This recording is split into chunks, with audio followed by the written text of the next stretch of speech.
0, 1. Let's get started.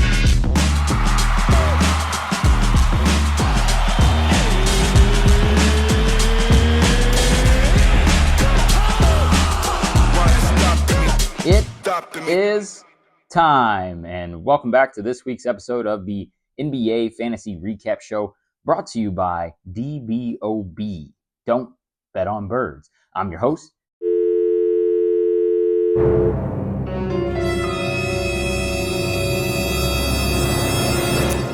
What's up, gang? It's me. Fantasy recap this week, just a little bit different, but I'm geeked, so not gonna waste too much of your time. I don't really have the fancy screen share to follow along with, but I'll try to make this one a little bit quicker, and let's just jump right into it.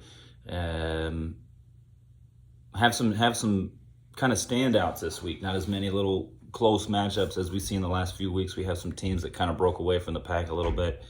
We'll go ahead and just jump right into my matchup with Wet Boy Nation. I told you this was coming. I told you he was going to be dry boy toast. I went ahead and beat him by 450 points. It looks like 1873 to 1420. I did see Jacob lose some points to the bench there. Had some IR slot points, I think, from Cade Cunningham in the mix. Looks like Saturday just decided to give up. Didn't even set his lineup, but doesn't really matter. I would have smoked his ass anyway. You give him all those points, I think I still beat him by 350. It's all good. See you next time, Wet Boy Nation. But for now, dry in the desert. I'm happy to have Scotty Barnes back and see some of my firepower that I was hoping in this team, and I'm here to stay as long as these guys stay healthy. But for Jacob here, I think getting Cam Thomas back, Cade Cunningham is a big part of his team. So if he can stay healthy with these guys, I think he's still going to be in the mix. Let's just move right on to Slim Shady versus Kobe Wan Ginobili. Another pretty lopsided matchup here. I've got Daniel. I'm seeing him winning over by about 600 points over Jesse. A little goofy intel was Jesse came into our bar top on Saturday, but preemptively texted me and said, hey, Daniel's not there, as he just wanted to make sure that he didn't have to go face-to-face with this matchup at any point. Slim Shady definitely took a huge lead here, almost putting up 2,000 points this week in only 6 days of games, and only needing one acquisition to do that. I've been saying all year long this is going to be a tough team. He's pretty healthy right now, but he's got LaMelo Ball down. That's a big point scorer. Looking at this though, I think Daniel really made a case for team of the week in this sense. Again, not needing any matchups to put up all these points, outscored everybody on the week, and comes out with a pretty big win over Jesse, who usually tends to be a pretty formidable opponent when he has a phone. We've got Connor For Real versus the Grind Time Super Gremlins. This was a pretty close one. Both managers using a lot of acquisitions. You see Connor used all 6 that he was allocated. And he was in a unique spot this week. He got Durant back. I can't remember who else it was that he had coming back. Porzingis, that's who it was.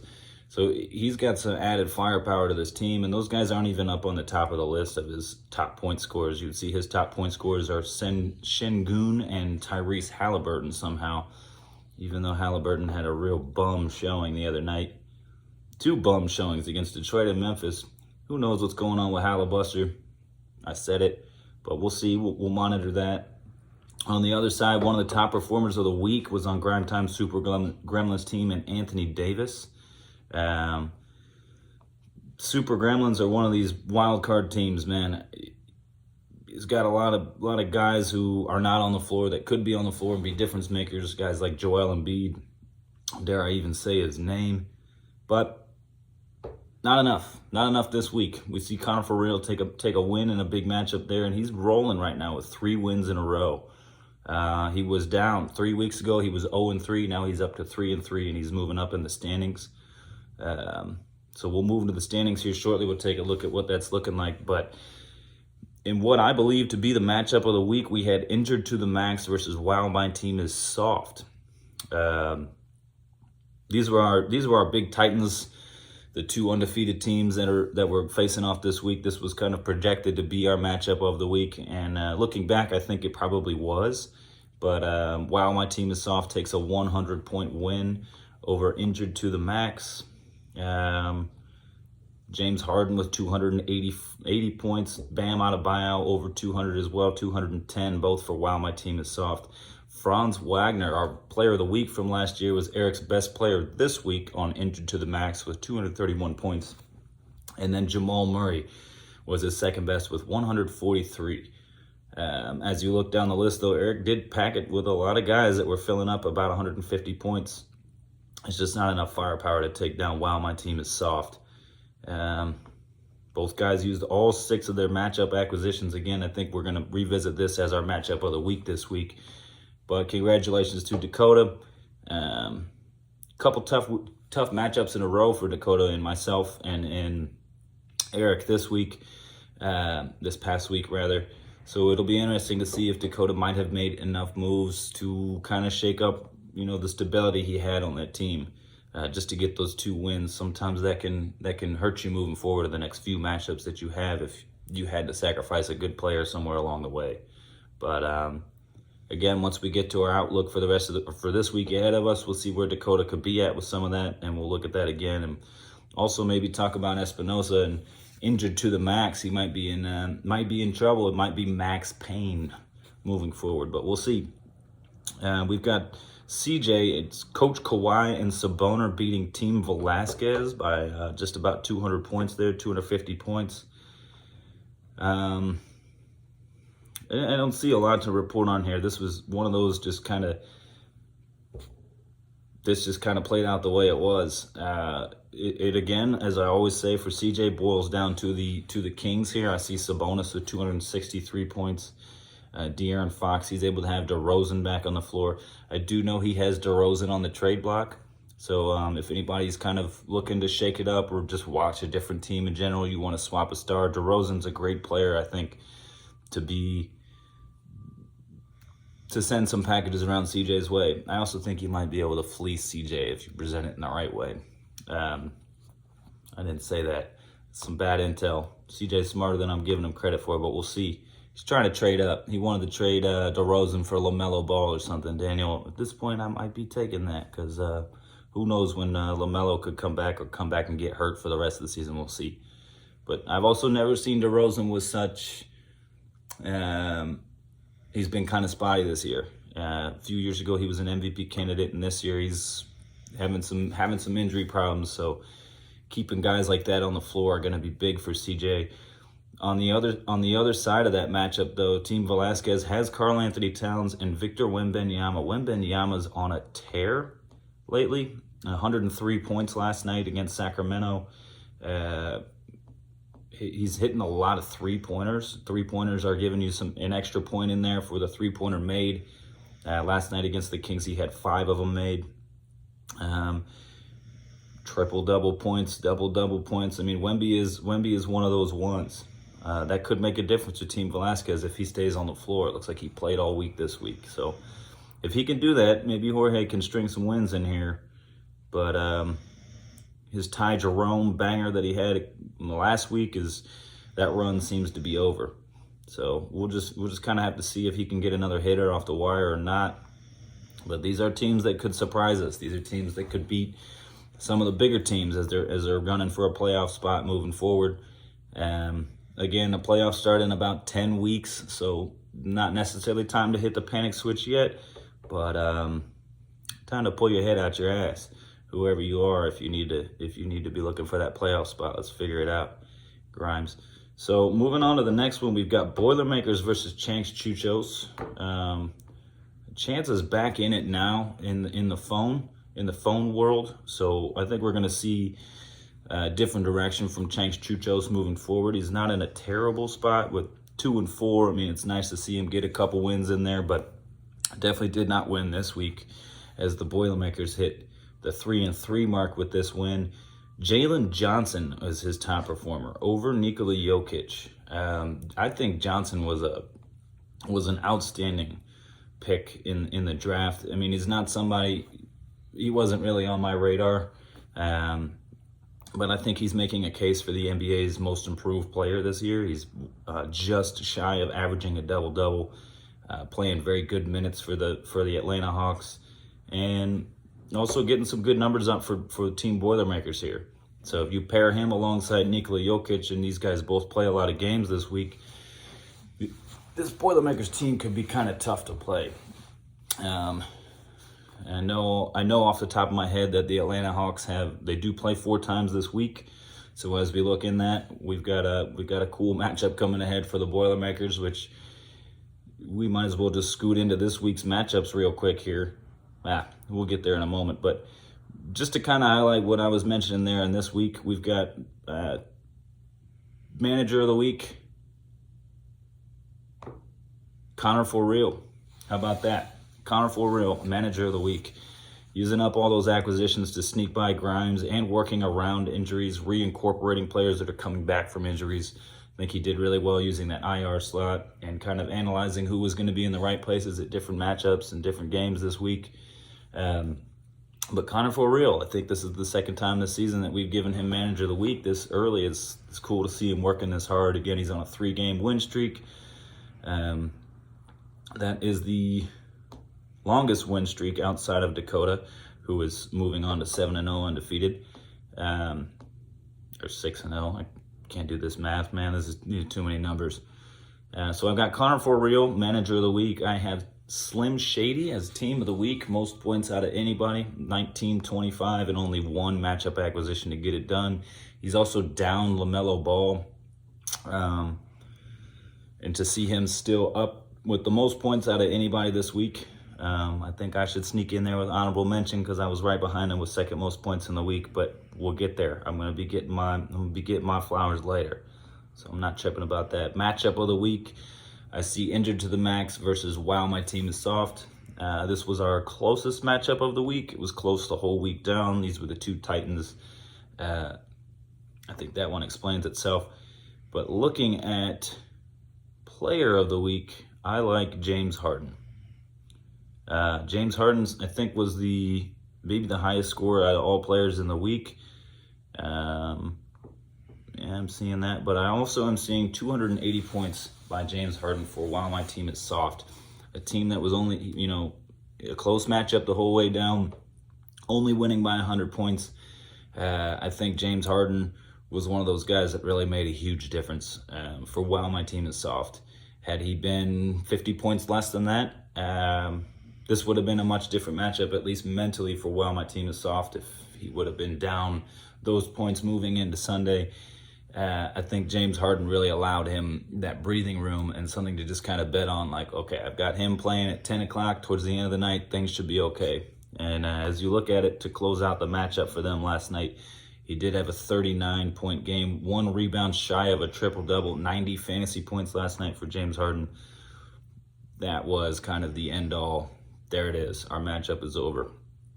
So well done to those players, those teams, these managers. Let's go ahead and look at these matchups that we have coming out this week. I have a matchup that I think will be a good one to monitor all week in Connor For Real versus 1-800-9-WIT-IT. I think I've been saying those last few weeks. Connor is rolling with the head full of steam right now. I'm happy to be back full strength. Connor's happy to be back full strength. And we're going to see what's going on. I have already used 2 matchup acquisitions. That's not good. I've only got 5 left. But I was able to grab a couple great players on the wire this morning that I was surprised to see there. I grabbed Austin Reeves and Marcus Smart. So I didn't need any more firepower. I'm now kind of put in this position of who do I drop when I need to fill in a player for a night here or there. And that's not always a comfy spot to be. So we'll just kind of see how this one shakes out, and I'm going to have to set the odds a little bit in my favor. I think I'm at minus 125 on this one, just for the amount of points that I put up last week. Next matchup on the list, I see Grime Time Super Gremlins versus Slim Shady. I think it's possible Daniel might be out for vengeance here. Grimes was able to take down Team Velasquez a couple years ago, and I think Daniel's going to re-earn that respect back on the name here. We've got Shea Gilgeous-Alexander as his leading player here. Shea's on a tear. He's always on a tear. He's one of the most consistent players I've ever seen in fantasy, I've ever seen in hoops. I don't get it how this man can pack the same fucking stat line in every single night over the course of multiple years. RJ Barrett's playing pretty well lately too. Without needing any matchup acquisitions last week, and only probably the fewest of all teams so far this year, it's Slim Shady. And I think Slim Shady is going to take this matchup, and I've got it a little more lopsided in his favor towards minus 350. I think Slim Shady's going to do this one. Grind time super gremlins. Again, you get guys back like Embiid.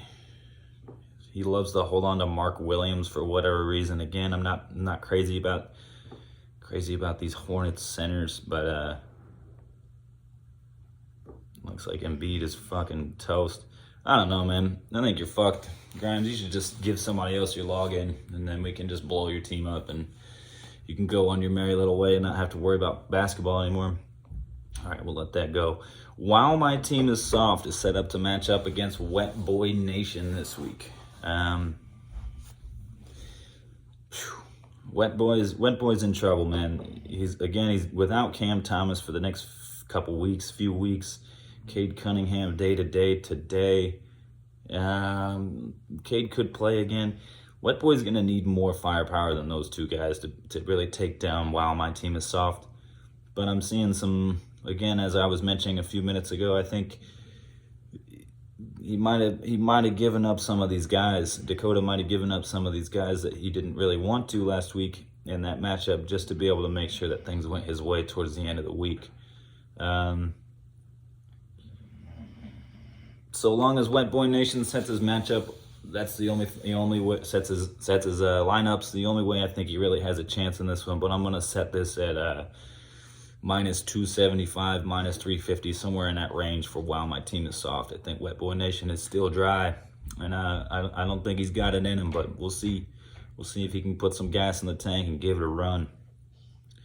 We've got Team Velasquez versus Injured to the Max.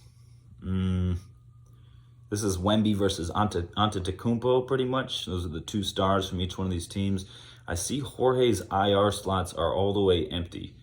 That could be a nice tool in this week's matchup. If somebody goes down day to day and they decide that they're not going to play that night, he's going to have the ability to put that guy right in the IR slot. He's got both of those slots open, and just fill in some streaming numbers for some individual days, but I don't know that it's going to be enough to beat Injured to the Max. He's been putting up a lot of points lately.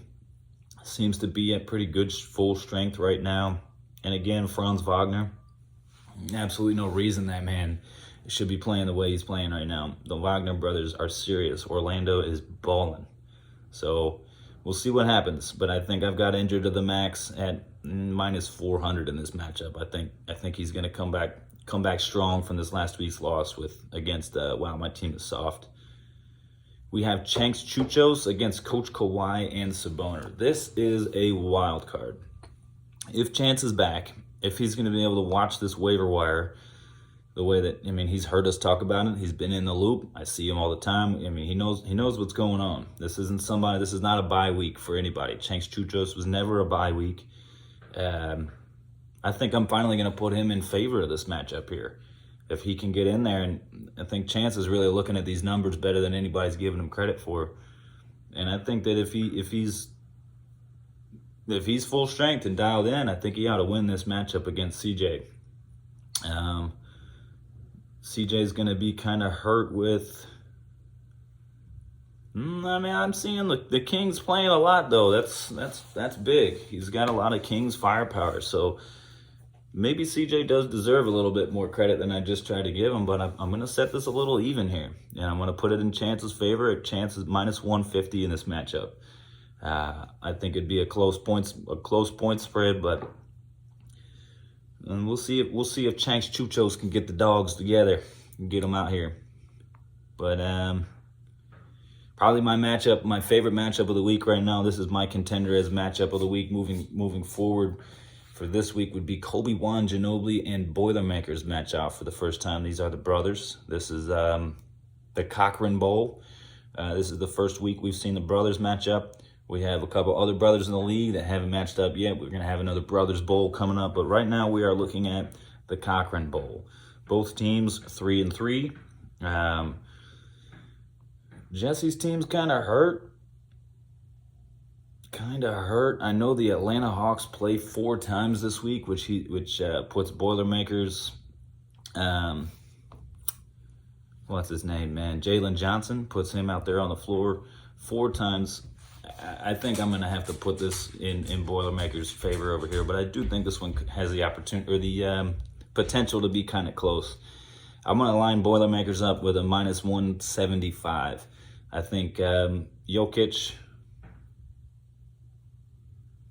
without Paolo Banchero, I don't think Kobe's going to do this. It felt weird to say, but I don't think Kobe Wan-Ginobili is going to get this one done without Paolo. But I am seeing Paolo might be back next week, which is totally going to change the trajectory for Jesse's team. But I think this year's winner in the Cochran Bowl is going to be Ben. We'll see how the Boilermakers can fare. But again, I think Jesse's team is just a little bit too beat up. I don't have enough faith in Peyton Pritchard, but you know what? Maybe that's what you need. Maybe that's what you need, Jesse, a little bit of Peyton. Oh, right, gang. Again, very lightweight this week. Nothing super crazy from me. We're going to track over to the standings real quick, and I'll wrap this up for us. Wow, my team is soft. 6-0, most points scored for any team right now. He's in our first place at the top. Number 2 is definitively Eric Espinosa, injured to the max. Both of those 2 teams are the only 2 teams to have covered 10,000 points so far this season. Daniel Velasquez, Team Slim Shady, is in a firm 3rd place right now. Just 6 points shy of 10,000 points scored for that team. We've got 4th place is a 4-team tie at 3-3. We have Boilermakers, 1-800-9-WIT-IT, Connor For Real, and Kobe Wan-Ginobili. Boilermakers right there with the 4th most points out of any team this season. We've been talking about his ability to put points up all year long, and it is pushing him up higher and higher on the standings each week. Again, we have 2 of those teams. All 4 of those teams are matched up this week. 1-800-9-WIT-IT and Connor For Real are matched up, and Boilermakers and Kobe Wan-Ginobili are matched up. So of that 4th place 4-team tie, only 2 of those teams are going to continue next week to climb the standings, and only 2 of those teams will either be better or worse than 500. So that's something to watch for. And I think these are all matchups that are going to kind of be a little bit telling of how the rest of this, or the next few weeks, could go for those teams as we look at that. But we'll look down towards 8th place for another 4-team tie. You have Coach Kawhi and Saboner, Wet Boy Nation, Grime Time Super Gremlins, and Chanks Chuchos all at 2 and 4. Only team in that group coming off of a win right now is Coach Kawhi and Saboner. You see Wet Boy Nation on a 3-game lose streak, Chanks Chuchos on a 3-game lose streak, and Grimes coming off of a loss right now. That's an interesting group to monitor. I don't think the season's over for anybody at all. We'll see if they can get some cool waiver pickups or something like that, some little added boost, or just string together some wins in the next few weeks. That could kind of shake up that bottom end tie. But on the very bottom down here, we've got at 1 and 5 Team Velasquez. It's interesting to see that he does not have a considerably less amount of points than any team. He's not heavily outnumbered compared to anybody in particular. It's just kind of how those matchups have shaken out for Team Velasquez here. But again, one of those guys that you can see Wemby on the floor, keep guys like that on the floor, shake up guys like Hawkes and Jerome, kind of get some new sort of talent in there on your daily streamers. It looks like Aaron Gordon's back. These are things that are going to kind of change the trajectory for Team Velasquez here, and he might be something to monitor. He could go, if he wins 4 matchups in a row, all of a sudden we're looking at a totally different team in the standings. So we'll monitor this. Our longest win streak outside of the 6-0, wow, my team is soft. Longest win streaks are in Connor For Real in a 3-game win streak. And the only other team on a win streak at all is the Boilermakers at 2 in a row. Boilermakers pushes themselves into a 66 playoff percent chance. That's interesting to see. After just a few weeks ago, we found him towards the bottom of the list. I am now at 50% for the playoff percentage. Daniel Velasquez is 86%. So if this is anything telling about what we're going to be looking at, it seems like our top 3 have been pretty well established, and we're going to be kind of all clawing at those bottom 3 positions to get into the playoffs.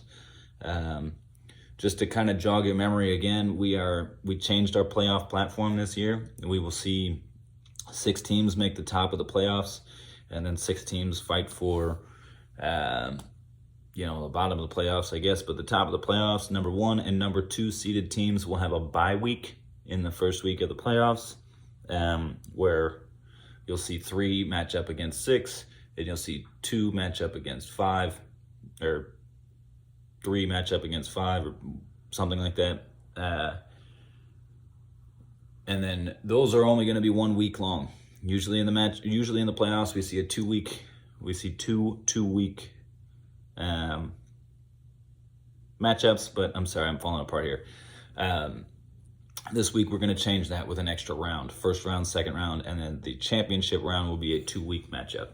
So again, keep trying to fight this out. This is not the time to panic. This is not the time to give up. This is kind of the time that we can really start to see guys on the waiver wire have different sort of trends. These numbers are available with guys having played minutes, injuries going up, injuries going down. The waiver wire is still going to be your best friend. And that's the only way you're going to keep yourself in contention here. So, thanks for listening. Not a lot of crazy anything going on right now, guys, but let's keep doing it. I'm happy to be here. Happy you guys are here with me, and you can always reach out to me with questions or not. I might lead you the right way. I might not. Who knows? Shout out Wendell Carter Jr. But thanks for joining me, gang. I will see y'all here all week. Fuck 'em.